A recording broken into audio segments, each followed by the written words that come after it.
Hi, my name's Michael Aaron Ulmer. I'm a conceptual self-portrait artist. And before we start, very relaxed video, not many edits. Another student reached out to me and had some questions about my self-portrait photography. And they're interested in going in that direction, and I'm excited to answer their questions. But it's going to be very chill, very relaxed. I'm not going to overthink it. I have some tea. And I have the questions. And we're just going to dive right in. Whew. Okay. How did you know you wanted to do self-portrait photography? I didn't. I kind of just want to that would end the video and that would be all I answered. I didn't know I wanted to do self-portrait photography. Cut. No, but I didn't know I wanted to do self-portrait photography until I started it. It started back in 2019. I had been doing tons of commercial work. I did commercial video work. And I did all these videos and I was at my peak. It was looking like I was going to have the best year. Like I already had my books filled. I'd done work for WD-40 and National Geographic and Green Giant and all these giant global companies. And I was so unhappy. I had originally started, I wanted to be an artist. And then somewhere along the way, I just started doing commercial work to kind of fund my art. And then the commercial work just took over and it just kind of swept me away.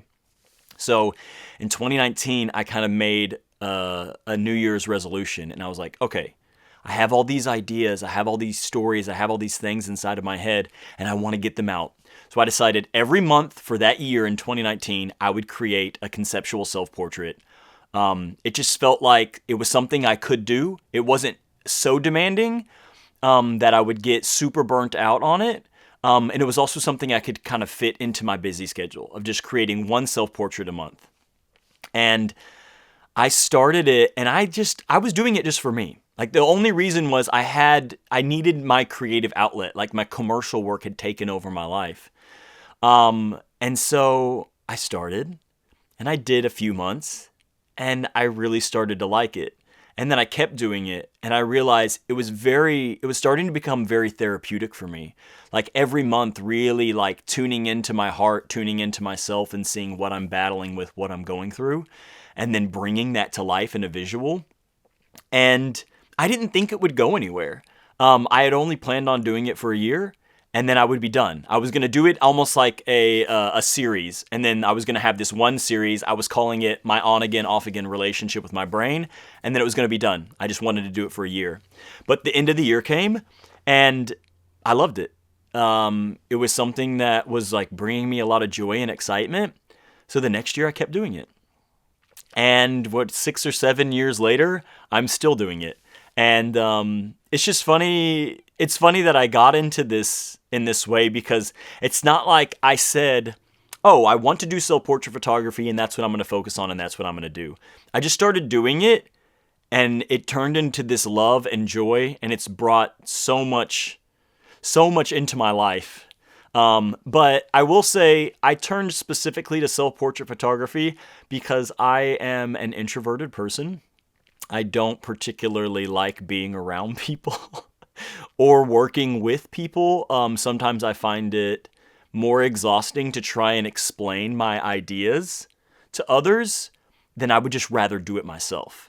And also sometimes I find that, especially early on when I wasn't as confident, when I found myself explaining my ideas, I would start to second guess them because my ideas are very weird. And sometimes when you hear they're in your head and you can see it.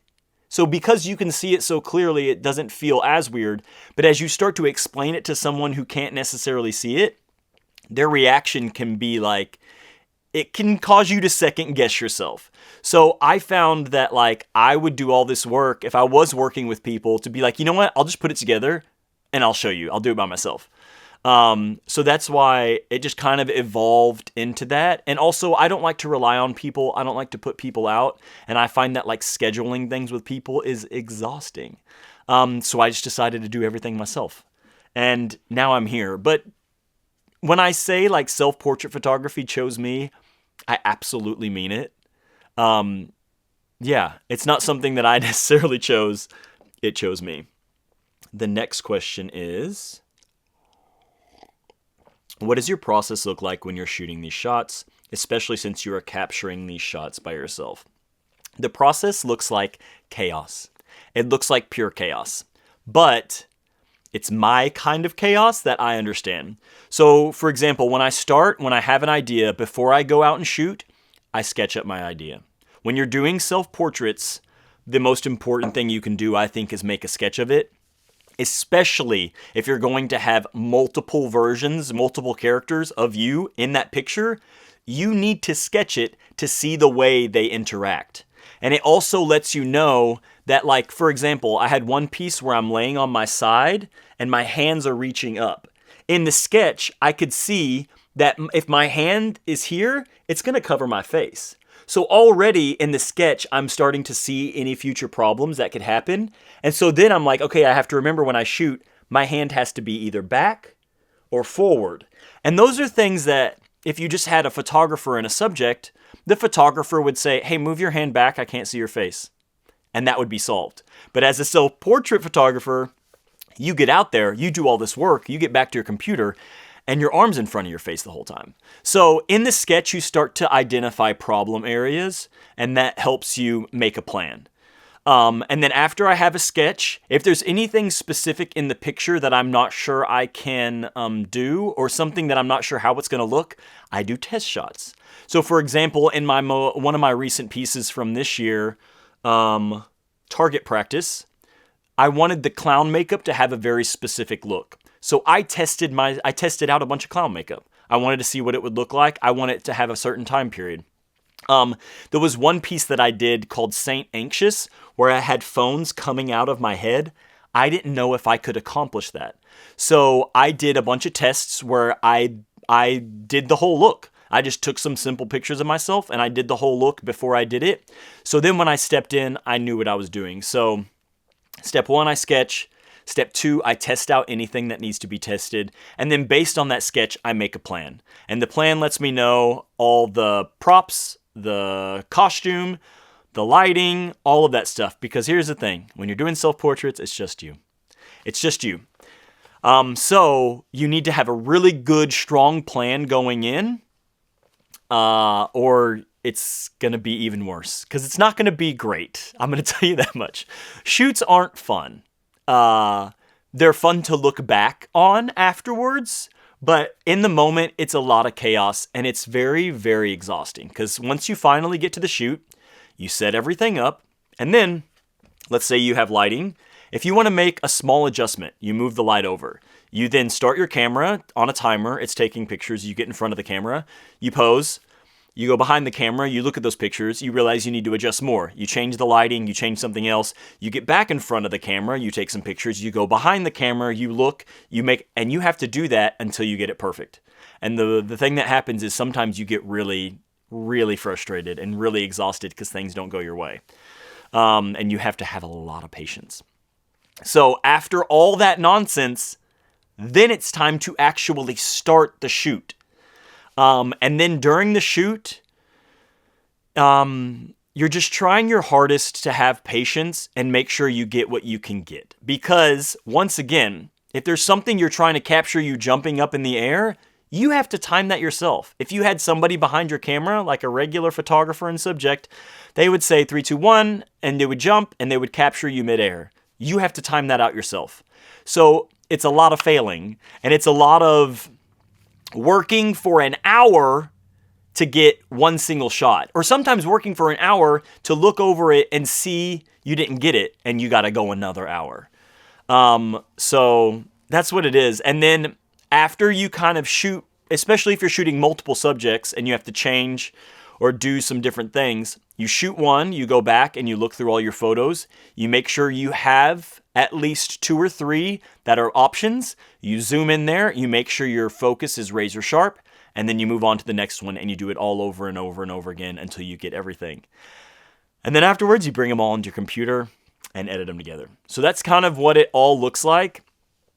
It is chaos. And it's just, there are certain things that on normal photo shoots would not be hard to do, but are really hard to do because you're shooting just by yourself. So kind of thinking those things out. And then also there are some things that are just actual limitations. Like there are some things that I cannot do by myself. And I'm not going to try and like make myself go crazy by trying to do those things. Once you make a sketch, for the most part, you can see what you can and can't do. And sometimes I have an idea and I sketch it out and I'm like, oh, that's not physically possible for me to do that. Or I know it would, like, sometimes the way I want to shoot something, I would have to rely too much on luck. Like, it would just be luck to get that. And if it's like under 50% luck, I'm not going to attempt it. That's going to make me go crazy. But I'll alter the shoot to make it work. But if it's over 50% luck, sometimes I'll try it. How did you learn your Photoshop skills? I am, for the most part, am self-taught. And I say self-taught, but I learned via the internet. I took a Photoshop class in college, but it was mostly kind of like reviewing skills that I had already learned when I was younger. I think in 5th or 6th grade, I got my hands on Photoshop and just started playing with it. And then watching tutorials on the internet. At that point, YouTube, I don't even think existed because I'm old. And I would just play around with it. Photoshop brushes, man. And then like DeviantArt. You're much too young. You're much too young probably to know what DeviantArt is. But it was a place where people like shared Photoshop brushes and all these things and their artwork. And that was always fun. But I played with it. And then as I got older, I would do specific YouTube tutorials to learn. But I don't know, Photoshop's just always made sense to me. And then as I kind of moved into the professional world, I started using Photoshop at a professional level with photography and graphic design and things like that. And yeah, so lots of YouTube tutorials and just lots of playing with it. That's probably not the answer you wanted to hear. How do you get ideas for your projects? Are there ways you get inspiration for them? My ideas, like all my self-portraits hinge on the way I'm feeling that month. So I do a self-portrait every single month, and I start the month by saying, where am I at? What am I battling with? What am I feeling? Where are my emotions at? What do I need to kind of like work out and exercise? What's an area of my life that's ugly that I need to work on? What's something I'm mad about that I just need to like get out? So it stems from that. Since my work is conceptual work, everything stems from kind of that initial concept. So I start the process just by figuring out what that is, and then I create a visual on it. Every once in a while, I'll have these visuals floating in my head, and I'll like start with a visual, and then I'll tie a concept into it later. But that's more of a rarity. And oftentimes it hinges on something I'm just like fascinated with or interested in. For example, my one piece Burn Him, I was really stuck on this visual of someone being burnt at the stake and like all the sticks and twigs around, but they were holding the fire. And I loved that visual, that look of kind of like, just like throwing it back to the witch trials and things like that of people being burnt at the stake. There was just something that like fascinated with me. And that idea just kind of stuck in my head for the longest time. And then finally, one month I came up with a concept, like it kind of aligned that like I came up with an idea and I was like, oh, that one would be perfect for that. So sometimes it goes back and forth, but yeah, that's where I get my ideas from. A lot of my stuff visually is influenced by like art, like not photography though, which is weird. I feel like a lot of photographers are influenced by photography and other photographers, and I'm just not. It just doesn't tick a box for me. I'm really influenced by Renaissance art and kind of classic art. There's something about that. I could talk for days on that because I get a lot of my inspiration for lighting and composition from Renaissance art. But yeah, most of the time visually the ideas come from weird things that I'm just like, I get really focused on things and I attach to things, or it's like TV shows. One time I was watching the newest season of Fargo and I just loved the vibe, but like I couldn't find anything, but I ended up creating a piece that kind of visually inspired me. I don't think anybody would ever guess that. But for some reason it ticked a box. So my brain just latches on random things, or it's like a book I'm reading or a time period I'm interested in. And then like visuals start to evolve from that. Next question. You asked, are there ways you get inspiration for them? A lot of times I get inspiration for them by, I feel like this is controversial to say, but I force myself to. I will literally close the door to my office. I'll lock the door. I'll put on some music, and I'll say, you don't get to leave until you have 3 ideas on paper. And it works. That's something that works for me really well. And I will literally have no ideas and feel like I can't think of anything. And then 15 minutes later, I'm leaving. I have 3 ideas. Sometimes I have like 6 ideas on paper. It's crazy what we can do if you put a demand on yourself. I think oftentimes as artists, we like to play this game where it's like, it just kind of has to fall and naturally happen. But I place a demand on myself. And it works. Sometimes I love to run. I run ultra marathons. And that's a big part of my process, is moving my body. And running. And I spend hours and hours out on the trail in the woods completely by myself. And I'll do the same thing. I'll start a long run and I won't bring headphones. And I'll say, you don't get to end this run until you have an idea. And I'll have an idea almost right away. So I know that doesn't work for everyone, but I think artists always surprise themselves when they just put a demand on themselves, and view it as work. Just like you would clock in for an 8-hour day, clock in and say, I'm on the clock. I'm here to think of ideas, and I'm going to fill this book with ideas. And if you're in a really flowy creative state, which happens to me, get out all your ideas and write them down. I'm constantly, randomly, just doing little notes into my phone of random ideas. And sometimes when I'm in a kind of creative block, I go back and look at those notes and I'm like, oh yeah, I thought about that. That was a good idea.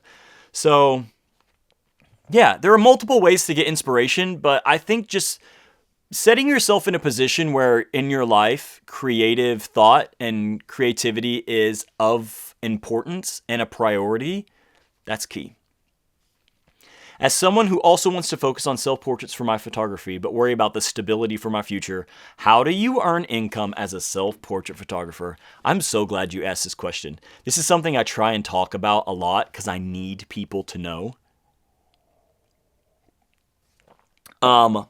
At current, right now, I do not specifically earn money from my self-portrait photography. Shock. For some people are like, I'm not shocked at all. Of course you don't. But I'm not saying that you can't, because you can. I do not sell prints. I do not offer any classes or courses, or I do not, I make a little bit of money on social media posting it on there, but nothing to be able to actually like make a living. But I specifically don't, because right now, if I want to create a self-portrait about anything, I can. I can talk about any subject. I can bring up anything. It can be dark. It can be twisted. It can be demented. It can be light. It can be clean. It can be funny. I can do whatever I want to.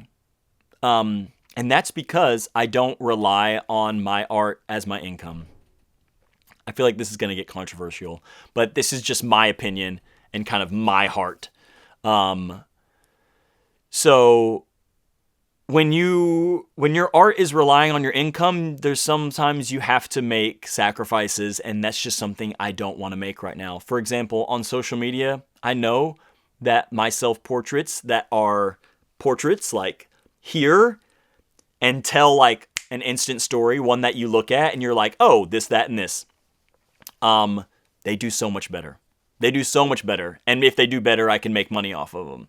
My big wide shots in a field that I love to do, they don't do as well because people are seeing it on a tiny phone. But when I create those big wide shots, I'm seeing it huge on a wall in a gallery. If I only made those, I would do better. And if I focus on that and my sole income was doing social media or something like that, I would probably start to only make those, and then I would lose out on all these other opportunities. I also probably wouldn't create things that are going to be demonetized and taken down from social media, which happens to me often because my work is dark, because I am attracted to dark things, and I think there's beauty in there, and I think it's something we should talk about more. But so I currently don't make income on that stuff. I do make some, and it's nice, but I don't rely on that. So how do I actually make money? I do freelance work. I work full time as a freelance video creator and photographer for companies. I do commercial work. And a lot of people are shocked to hear this, but I think I said this earlier. When I started my career, I was doing commercial work. I've done work for WD-40 and Green Giant and Bissell and Melita Coffee and big companies, and I've been super fortunate. But honestly, I've learned that it's something I like. It's something I enjoy. And when I have the right balance of doing some commercial work and my art stuff, I'm happy. If I do, and this is going to sound crazy, if I did my art and my self-portraits 24/7 nonstop, I probably wouldn't like it as much. It wouldn't make me as satisfied. There's something about balancing it out. Now, I do like to do it more, and I don't like a ton of commercial work because it can take over my life. But I enjoy it. It feels like a challenge. It feels like a puzzle to me. Also, the same muscle I use when I'm working on marketing a video for a company is the same muscle I use when I'm coming up with a concept and thinking conceptually for my art. It's the exact same muscle, and doing this has made me better at this. And that's also something people don't like to talk about. But so I do freelance commercial work. I create videos. I've been super fortunate that I have some amazing clients.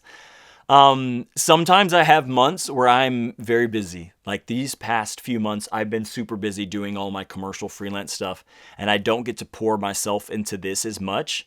But then I'll have moments where it dies down, and then I get to really pour myself into my art. But no matter how busy I am, I always put my 100% and my full force and my full effort into my self-portraits and my art. But that's something I try and encourage artists to, and I'm shifting. I'm currently at a shift. I've been doing my self-portraits for so long. It is primed and ready for me to make a living on that.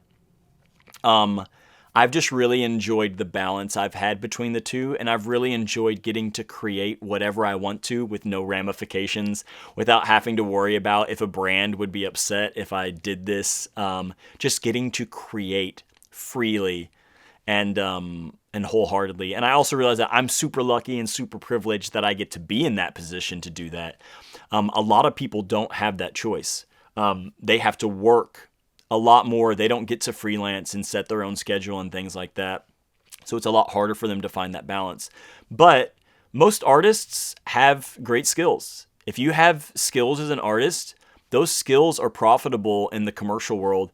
Sometimes you just have to kind of find your area. So if you can do photography, you can do photography for companies and make money and also create art. But the ways you do make money off of art, of course, you sell prints, you sell your work. Nowadays with social media, you can do brand deals and things like that. But I'm happy to let people know that. And I try and tell people all the time that it's like, hey, I work full time as a freelancer, and it's not something I'm ashamed of. And it's not something that it's something that I love. I really enjoy doing. So yeah, I hope that doesn't turn you off to it, but yeah, it maybe just gives you a different perspective, because there are ways, just like with any artists, it's not easy making a living in the society of today, in the world of today, but it's possible. It absolutely is possible. I personally struggle with time management, so do you have any tips as a photographer? I think every artist has a problem with time management. I have a huge problem with time management. I think my biggest thing is like I do a self-portrait every month. And if I didn't have that end of month deadline, I probably wouldn't get half the stuff I got done. For me, having that hard deadline, and sometimes it's like 2 days until the month is out and I don't have anything, and I have to force myself to create. And there's something about holding yourself to a schedule, even if it's one that you made up. Just hold yourself to it, and create schedules in your head.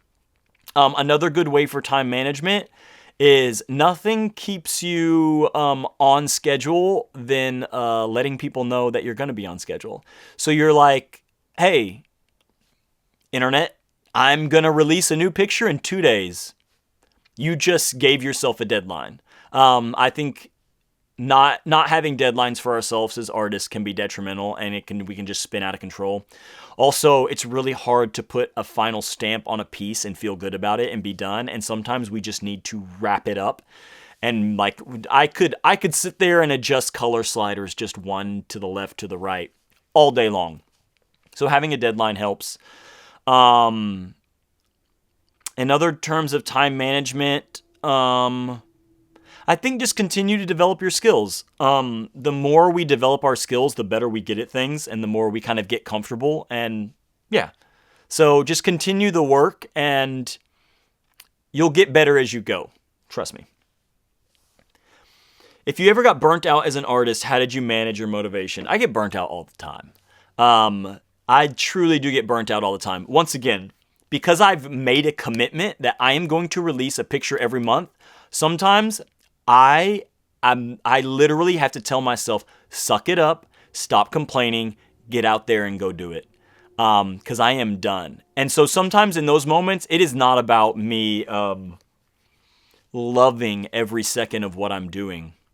Sometimes it's about me just getting it done. And that's personally the way I talk to myself and what I need as an artist. Not every artist is that way. But got a little off question. So the way sometimes I stay motivated is I'm kind of hard on myself, but I give myself a hard deadline. I treat it like, sometimes I treat my work the exact same way I treat my work that I'm going to deliver to my clients. If I say I'm going to deliver that video to you in 2 weeks, you're going to have that video delivered to you in 2 weeks, no matter what's going on. So if I say I'm going to have a piece done by the end of the month, I'm going to have a piece done by the end of the month, whatever's going on. But I think the biggest way because I've hit burnout, and I finally had to do a deep dive, and I was like, why am I getting burnt out? And I realized the reason I was getting burnt out is because I wasn't pushing myself. I was doing things I knew I could do. And if I step into my artwork, if I know I can do it, I know I can execute it, I know how it's going to look, I'm not excited anymore. There's something about it that like doesn't interest me. And there was a few months where I did like 6 self-portraits where it was like all ideas that were pretty tame. And it wasn't that I wasn't trying to push myself. It's that like I think I was just burnt out and I was trying to make things easy for myself. And then I decided to do something that really challenged me. And all of a sudden, the fire was back. The passion was back. I got nervous again. I used to like go to my shoots completely by myself, like shaking because I was so nervous I couldn't execute it. And it just became boring. And then when I pushed myself, and that one specifically, I decided to shoot one of my self-portraits on film, and it was frightening. And all of a sudden, the fire and the passion was back. That motivation to push myself. And so that's what I've learned. Challenging myself and pushing myself in small little ways. And sometimes it's just as simple as like, I take an idea and I just ramp it up just a little bit. Just a little bit. So if my characters are close, making them interact. Making yourself interact with yourself in a self-portrait is very challenging. So giving myself the challenge anytime to make my characters interact, actually physically touching each other, is very hard. So really pushing myself and trying to take whatever my idea is and just elevate it. And elevate it. And I find that when I'm challenging myself and pushing myself, I stay motivated. But as artists, inevitably, we're going to hit burnout. One time, I could not think of an idea. I was coming up, I think there was like 2 days left in the month. I could not think of an idea. It was just like, it wasn't happening. And so I stepped back and I said, okay, why can I not think of an idea? And I did a deep dive. I fully embraced the fact that I couldn't think of an idea. I wasn't going to try and fight it. I just couldn't think of anything because I was exhausted. And when I dove into why I couldn't think of an idea, a whole idea of the piece came out as to why I was burnt out. So I would say if you're burnt out and you still want to create, lean into it. Lean into it and never be afraid to take rests as an artist. I know I do self-portraits every month, but there are some months where I am so busy with freelance work and like being able to pay for my life is a part of the life of an artist. Being able to exist, being able to like create and exist.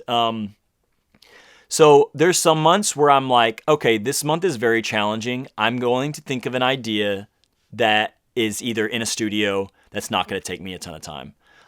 That's my version of giving myself rest. Because it's all like very controllable. It's like I specifically will come up with an idea that gives me a little bit of a break. And don't be afraid to do that. There's nothing wrong with that. There's one piece that I did that with, and I hated it at the time. I was like, this piece is a piece of garbage. It's not exciting. It's not big. It's not grand. It's small. It's simple. I love that piece now. Like, it's taken me years, but I love that piece. It's called Words. It's now one of my favorite pieces. I took it in like 15 minutes. I probably edited it in like 2 hours. I love that piece to death. So, you never know. You never know what can come from that. So like at that point, that's what I needed. I needed something simple, and I'm so excited I gave myself permission to do that. Some of the simple ones I love now. Is there something you wish you knew sooner when starting out as a self-portrait photographer or artist? I wish I knew it wasn't going to be easy. I wish I knew how hard it was going to be. I really try and impress that upon people, and I try and show young artists that it's not easy because it's hard. And I wish I knew that stepping in, because I feel like there have been times where I've been on shoots or I've been doing things and I'm like, I want to quit because I'm like, this shouldn't be this hard. Like, this should be easy. But it is. I feel like some artists have created careers based on making it look very easy, which respect to them. But like, I feel like it's created this narrative that like, once again, that ideas just kind of float from the sky. And yes, I create when I feel it. And yes, when I'm out there in the creative flow, everything is good. It's like, no, when I'm on a shoot, sometimes I'm angry and I don't want to be there. But it's deeper than that. It's not just that I don't want to be creating. It's just that like I'm feeling very lazy. So I wish I knew it was more challenging. I wish I knew that I wasn't always going to be having a good time. But some other things I wish I knew. I wish I knew that it was okay to fail. And I wish I knew that like failure was so important and a key part of it. I used to get so frustrated when I first started off. Just having these ideas and not being able to bring them to life was the most frustrating thing ever. And I thought that immediately meant I'm just not good at this. Like, I'm just not a good artist. I'm not meant to do this. And it was like the second I hit resistance or like I couldn't bring the ideas to life, I was like, well, this just wasn't for me. Like, I'm obviously not skilled enough. And it's like, no, that was just a sign saying, you're on the right direction. You're on the right path. You just need to keep working. You need to keep going. You need to keep moving, and you need to learn more. You need to increase your skills. And that's the biggest thing. It's not something that happens overnight. You don't watch one YouTube video or 2 YouTube videos or do a shoot and then all of a sudden you're incredible. It's something very slowly that happens over time. As you increase your skills, as you increase your knowledge, it evolves slowly over time. And that's the biggest thing. It's not going to be easy. It takes time, but it's worth it. It's absolutely worth it. And if you want to bring new things to this earth, to life, and you want to do this work, it's not just going to fall into your lap. You have to get out there. You have to put in the work. You have to do it. And yeah, I also wish when I started out that I knew the challenge it would be kind of on the back end of things. I don't want to say this to like discourage you, but getting your work out there isn't easy. Beyond the social media game, you can always go hit post on social media, but getting your work into a gallery, getting a book, getting like artist residencies or anything like that is very hard, and it's a lot of rejection. I've been rejected a ton of times, and I wish I knew that it was going to be more of a challenge, and I wish I would have been equipped more to realize the kind of job aspect of that, because there's the art that you create, and then there is the job of marketing and selling your art. And some people are fortunate that they have other people to help them kind of do that. I've yet to find somebody in my life to do that, or a business partner to be able to do that. But I wish I knew it was going to be such a challenge. I thought that if I just made great art, people would find it and that would be it. And it would be incredible. I didn't understand that it's like, oh no, there's a lot to it. There's the whole business of art, and it's a lot, and it can be a bit daunting. But I'm not the person to ask that. That's another person to get information. There's somebody else out there that has quality information about that. But yeah, but I also wish I would have known it was going to be the most incredible thing in my life. Because when I started, I did not know that. I thought it was just me doing weird stuff. But it's been one of the most incredible things of my entire life. And I wouldn't change it. I love that I get to bring to life these weird ideas in my head and share them with people. Like, that's all I've ever wanted to do. It doesn't look exactly how I thought it would when I was younger, but I'm living my dream, and it's very exciting. So I wish you all the best. Don't be afraid of hard work, and don't be afraid to look at your art as putting in work. There's nothing wrong with that, and I think it'll set you up for success. So I wish you all the best. Hopefully this wasn't too rambly and you got a little something out of it. But genuinely, just get out there and shoot as many self-portraits as you can. You're going to learn so much if you just get out there and start doing it. And you're going to mess up, and you're going to fail, and they're going to be awful, and you're going to be frustrated. And then you can know you're on the right path.